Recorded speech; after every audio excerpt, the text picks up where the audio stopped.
good people. Hello, and welcome to a new episode and new season of SV and Roxi, where we have conversations for the everyday woman by two everyday women. And today, our topic is sex and menopause. And we also have a special guest with us today, Dr. Renee Poole. Dr. Poole is double board certified with 15 years experience in family and lifestyle medicine. She's a graduate of UCLA and the St. Louis University School of Medicine with a distinction in community service. So Dr. Poole, we are going to ask you to do a bit of community service today and educate us and our audience in regards to sex and menopause. So let's start off the conversation with just you giving us an overview or definition of what it means to be menopausal. Mhm. Well, thank you for having me. And it's such an important topic to talk about because it's not spoken of a lot, right? I mean, it's almost a period of our life where it becomes almost isolating and lonely, and we need to embrace it a little bit more. So the clinical definition of menopause is actually when you have no period for 12 months. That is the clinical definition. And so if you have not had a period for 12 months, then by definition, you are menopausal. There's different phases of menopause, which often can confuse people. There's premenopause, which from the start of your onset of your menses, average age is 11, 12, to roughly in your 40s, when you're your most reproductive years. Then there's perimenopausal, and that's when most women will start noticing some hormonal changes, which manifest in different ways. And most women will experience perimenopausal symptoms in their 40s. And then there's menopause, when you have not had a period after 12 consecutive months. That is by definition menopause. And your body goes through a lot of hormonal changes as a result.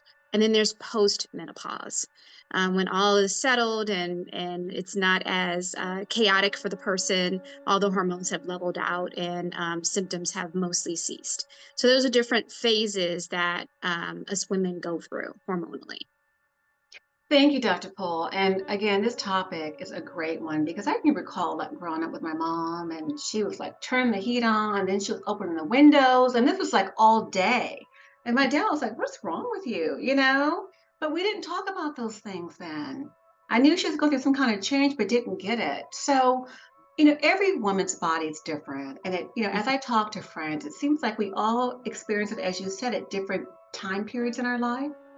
The phases could be shorter or longer, but what we hear about is the symptoms. Can you talk about the symptoms?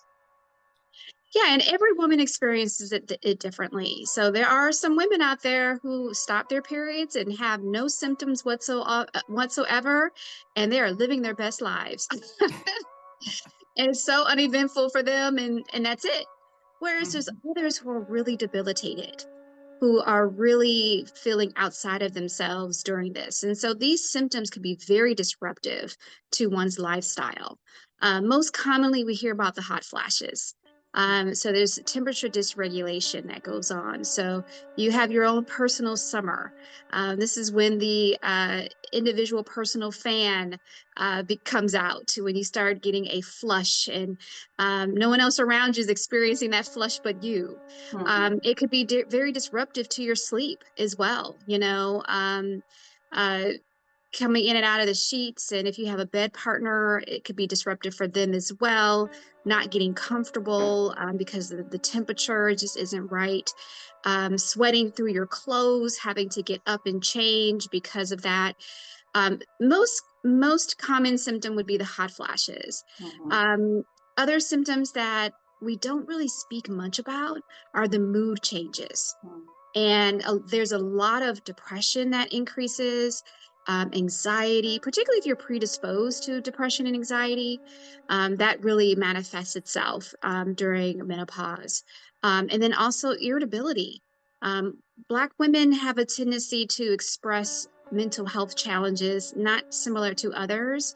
And it may manifest itself with irritability, being short, being edgy, being impatient, snappy, whatever word you want to call it. But that absolutely is something that can affect your personal life, your relationships, work life, just quality of life in general. I mean, the unpopular symptom, vaginal dryness Hmm. and decreased libido. Mhm. And that obviously affects just comfort level, and then your intimate life as well. Wow, thank you. Wow, I mean, that is a lot, and especially the mental and hormonal changes in terms of our moods and attitudes, because if you're not aware of why you're feeling like that, that can Mhm, persist for years. Now, I'll mhm, share with you personally, I was probably in my late 40s when I started getting hot and feeling weird. And I was at a meeting out of town presenting in front of a group of men, and it felt like fire started on my toes. And within seconds, it went up to my head, and I could just feel hot burning. And then the sweat was pouring mhm. down. And I think my boss thought I was nervous and I was trying to I was trying to be cool, you know. It was so bad that I got to the airport and called my gynecologist and I said, I think I'm in menopause. When I land, I need something. So I went for drug therapy, right? And you hear the pros and cons about hormones, but that was such an awful experience. I said I could never feel out of control like that and just embarrassed, you know. And the Mm, audience seemed like they probably knew what was going on and felt bad for me. So no one said anything, but it was awful. So I chose drug therapy. So can you share a little bit about the options organically, pharmaceutically, what women have and what they can do to help these symptoms? Absolutely. So, when it comes to treatment, we do have two groups of individuals. I would say three groups. One who want to just write it out, who just kind of figure it out on their own and want to just let things be. Then there's another group of women who want kind of more of a holistic approach, not wanting prescribed hormone therapy. And there are options out there that may be beneficial for those who want non prescription medications. There's a lot of different herbs and supplements that are out there that are shown to reduce symptoms. Example include black cohosh, red clover, um, a good multivitamin with B complex and vitamin E also helps with hot flashes and mood changes and energy levels. Making sure that you're eating properly as well, because your nutrition is hugely impacted by this and how you experience menopausal symptoms, reducing your alcohol, reducing your caffeine, those things too. So they focus more on the lifestyle changes and wanting, more of a natural approach. And then there are others who feel the need for hormone replacement. Absolutely. So if you're at low risk for potential complications, um, hormone replacement should definitely be something of consideration. One thing that I do want to call out when it comes to hormone replacement is we want to use it for the shortest amount of time possible and at the lowest dose possible, just because it can increase one's risk of breast cancer, uterine cancer, endometrial cancer, and increased risk of heart disease. So there's pros and cons to everything. But if you're a relatively low risk person, then hormone replacement definitely is something of consideration. Okay, thank you. That's really helpful. hmm And I will say too, when it comes to my patients that come in with similar symptoms, I try to focus on what is the most um, concerning symptom for them to kind of tailor their approach. So maybe most concerning that's impairing their quality of life is their mood. you know, Perhaps they would better be treated with the antidepressants, to help elevate their mood, to help them sleep better, to help with their relationships. So there are antidepressants that, are recommended for women who are experiencing that type of menopausal symptoms. If vaginal dryness is your main symptoms, maybe perhaps, estrogen focused vaginal suppositories or creams would maybe something of consideration instead of taking it by mouth systemically. So I try to also look at it from what is your predominant symptom and how can we reduce the risk of complications with targeted treatment? Okay. So you approached vaginal dryness, and thank you for bringing that up. Are Mhm. there other any other impact to our sexual health or sexual activity that we should talk about? Yeah, so it's interesting because this is an uncommon symptom that a lot of women don't really connect to menopause. So when we lose estrogen, Mhm. um, our ability to lubricate naturally in the vaginal area decreases, and that of course can make sex very uncomfortable. The other thing that it does is that it creates a very thin vaginal mucosa, which could also impact your urinary system as well.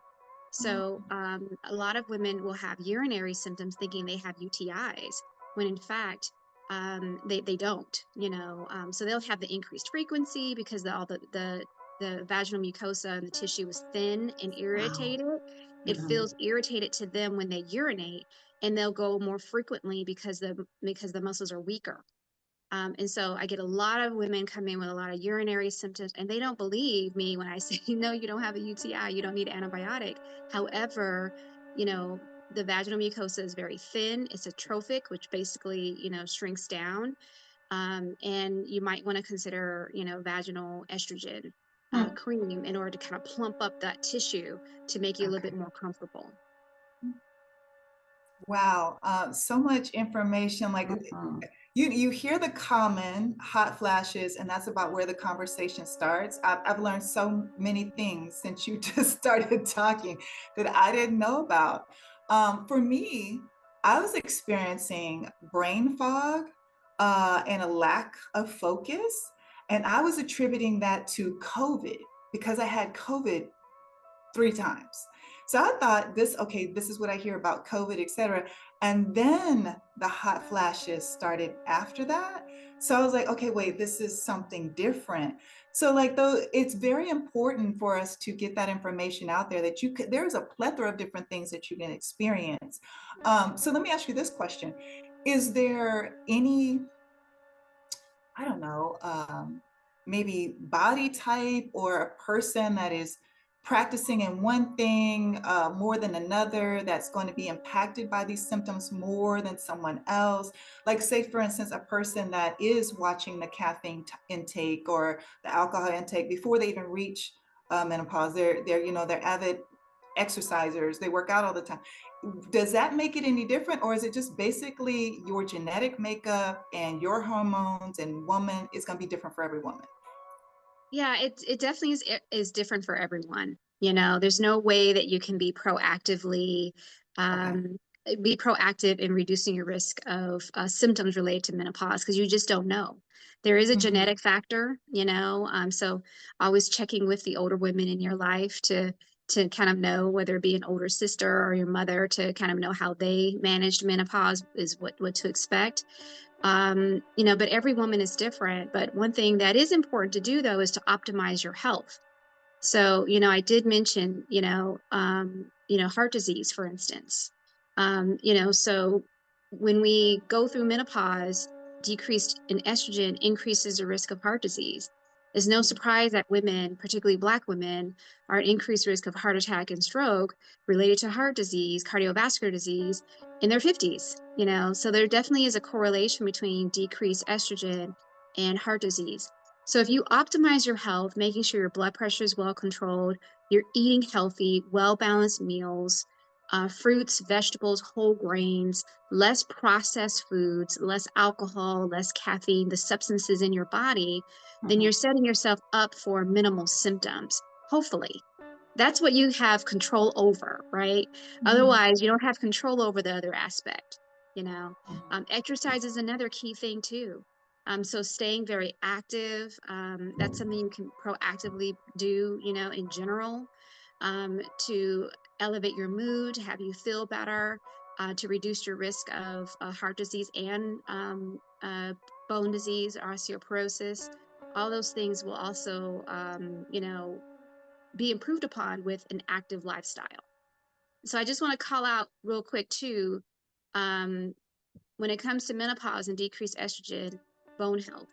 So one of the things that we do need to be very concerned with is bone loss, osteopenia, and osteoporosis.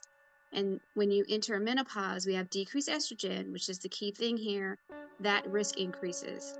So making sure you're exercising and taking adequate calcium and vitamin D supplementation is important to reduce your risk of bone loss.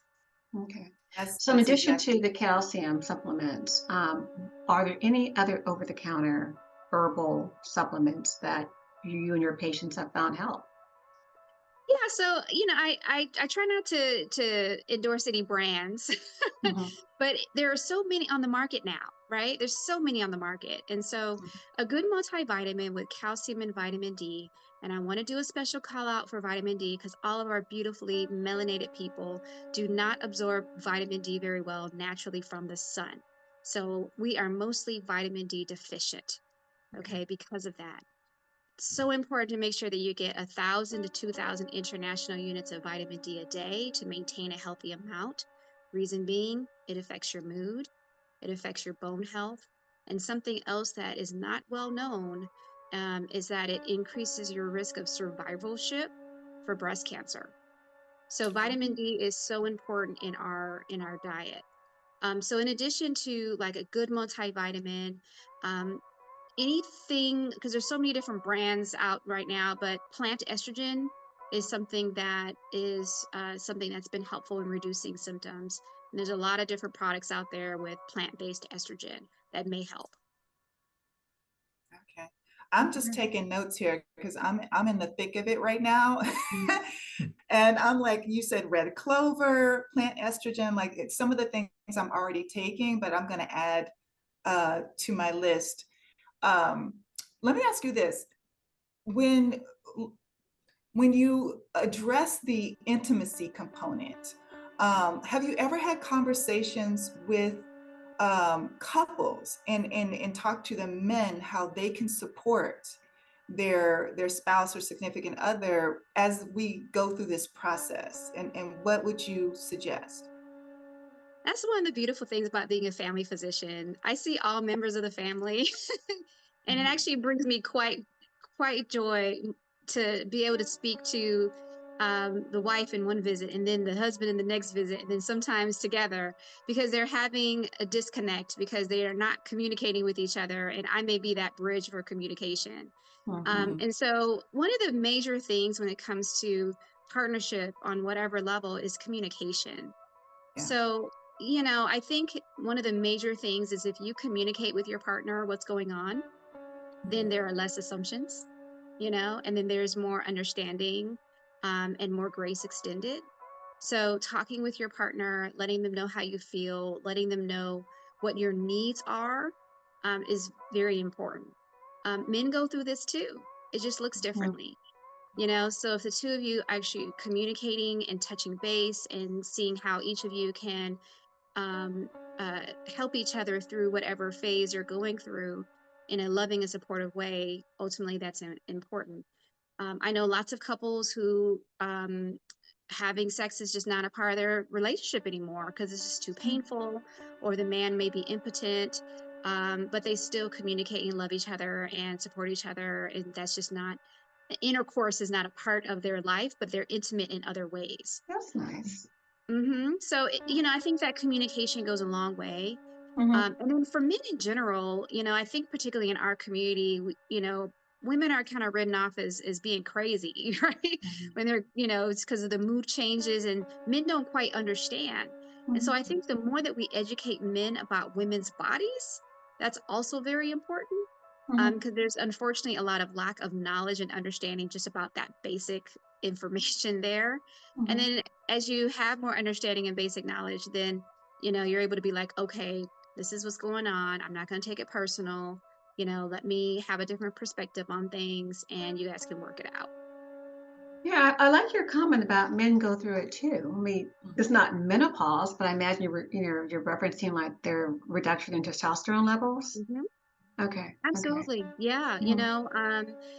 And more conversations need to be had about that too. I mean, their erections change. And I will say, unfortunately, in our culture, we tie a lot of our manhood and womanhood to our sexual organs.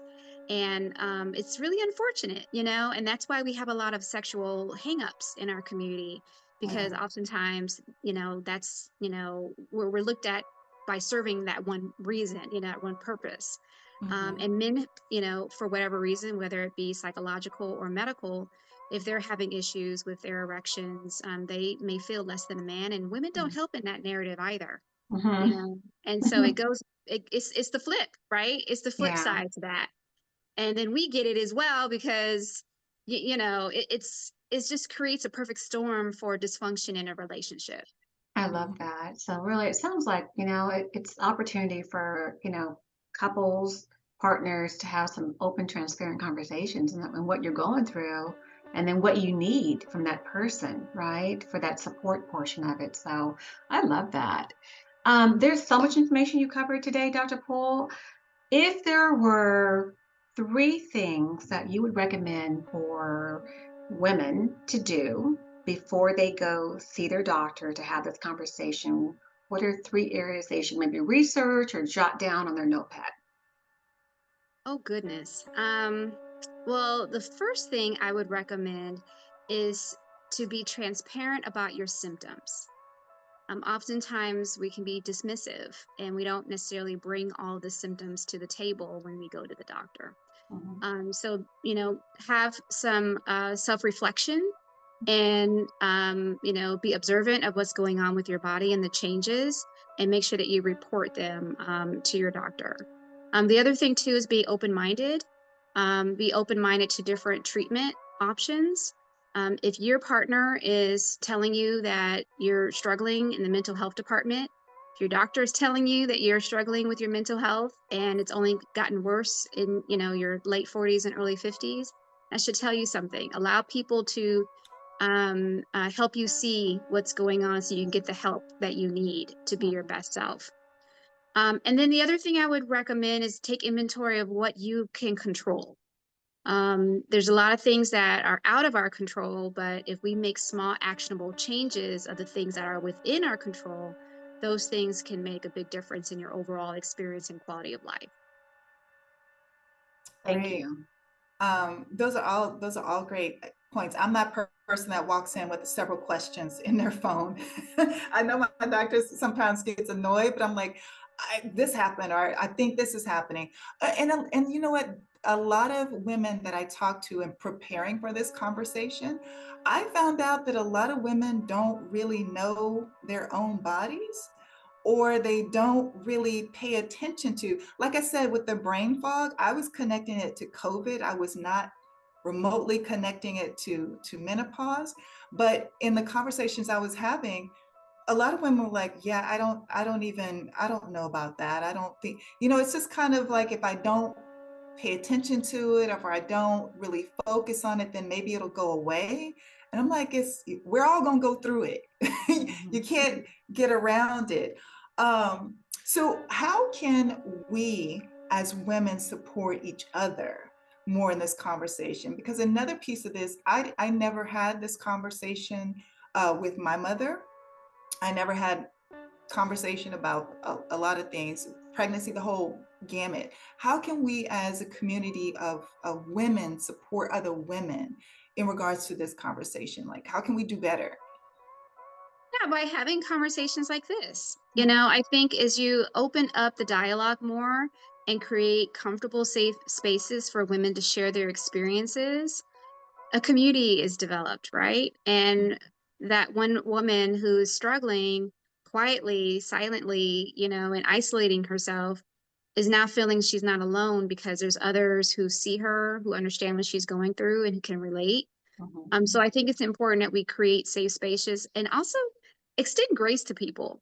Love That's the that. other thing too. Extend grace to others and also to yourself. Your body is going through so many changes, and you're pretty much becoming and evolving into a new self. Mhm. You're not going to be the same person as you were before. And you have to embrace that and kind of go through this roller coaster ride to get to that destination. And so just knowing that you're not going to be the 20, 30-year-old you once were, and extend grace to yourself and to others, I think is also very important. Nice. Okay. Are there any last tips, last kind of easy fixes, maybe a couple that they're exploring or thinking like this might be where we are, this stage in life, how we can make some adjustments really quickly in our bedroom in regards to intimacy? Are there a couple of notes you could give them if they're like, what can we do right now? More foreplay. Good. All right. Okay. So oftentimes, folks are tired at the end of the workday. They want to get some sleep and they want to just get it in and get over with, right? And it's going to take more time, to, get stimulated. And so communicate to your partner that you need more foreplay. And what does foreplay look to you? Foreplay is different for everyone. There's different things that turn us on, right? And so communicating with your partner to warm up the furnace a little bit longer than you used to have to, and be invested in that. And then don't be afraid to use lubricant. So that's the other thing too. Sex is not supposed to be uncomfortable. It is not. And It's that could supposed be to be fun. Adding new things could be fun too, right? You're exploring together. Exactly. And if you have a supportive partner who is open and willing to do that, don't be ashamed to add lubrication, in the beginning, in the middle, in the end, whatever, in order for it to be a pleasurable experience. So those are things that you can actively do now. And then I will want to remind women vaginal health as well, because the vaginal environment is changing due to the decrease in hormones, right?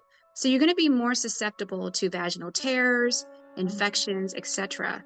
So you do want to just make sure that you're taking care of your vaginal area, reminding people not to douche, reminding individuals to use unscented body washes and soaps in the outside of the external genitalia, not inside the vagina. And then, using the bathroom after intercourse just to reduce any transfer of any bacteria. So those things are just something that you can do now just to improve your vaginal health. Very helpful. Thank you. Really good stuff. Yes, I like that. absolutely. Thank you. Yeah. This was a great conversation. I feel like we need a part two. And maybe we will do a part two, right? Exactly, because I know I'm going to get more questions and more, oh, you should have asked this, or I wish you would have asked this. So we might have to have you back for a part two of this conversation, and include more, with the guys, talk about that andropause, because most men don't know what that is. They just know those something's changing about my body. I don't feel as, well, I don't want to go into the whole psychological piece of it, but I will say this. What I love about it for men is that they become more sensitive and more emotionally available once they cross into andropause. So I will say if the space is created for them to do so. Great point. Yeah. Very good point. Very good. Like I said, we need to have a part two. I think that's the part two. What we can do as sisters to help them, right, in our communication and how we're talking to them about it, right? Yes. So, Yes. I love it. Yes. Yeah. Well, Okay. thank you so much, Dr. Thank Poole, you. for taking the time out to have this conversation with us. We really, really appreciate it. We know our audience will appreciate it as well. And then thank you all for joining us for another episode of SV and Roxy. Be sure to like, share, comment, and subscribe on our YouTube page, and follow us at all of our social media outlets. You can find all of that information at the very end of this video. Thanks again, Dr. Poole. My pleasure. It's been fun. Good. Okay. Thank you. Bye. Bye-bye.